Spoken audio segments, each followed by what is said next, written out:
இல்ல விளையாட்டுத்துறை அமைச்சர் அந்த விளையாட்டு பிள்ளைக்கு தெரியலையே. தெரியும். ஏன் மாமன்னன் படத்தில் நடிச்சா போதுமா?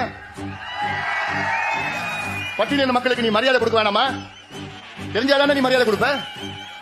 இது சினிமா இல்ல, இது எங்களுடைய வாழ்க்கையா? இதெல்லாம் இன்னைக்கு தாழ்த்தப்பட்ட சமுதாயத்திற்கு தமிழ்நாட்டிலே அதிகமாக செய்த கட்சி பாட்டாளிமல் கட்சி எங்க ஐயா தானே. ஸ்டாலின் அவர்கள் இந்த கட்சியை சார்ந்தவங்க எங்களுக்கு பொது தொகுதி ஒன்று வேணும்னு கேட்டாங்க. இல்ல இல்ல உங்களுக்கு எல்லாம் நான் தலித்துக்கு நான் பொது தொகுதி கொடுக்க மாட்டேன், நான் ரிசர்வ் தொகுதி தான் நான் கொடுப்பேன்னு சொல்ற முதலமைச்சர். நீங்க வந்து பட்டியலின மக்களுக்கு நீ செஞ்சிருக்கீங்க. நீங்க என்ன செஞ்சீங்க? எங்ககிட்ட பட்டியல கேளுங்க. எங்க கட்சிக்கு முதல் கிடைச்ச அமைச்சர் பதவி தலித் எழில்மலை தலித்து கொடுத்தையா? எங்க கட்சி கிடைத்த 2வது அமைச்சர் பதவி பொன்னுசாமி தலித்து கொடுத்தையா?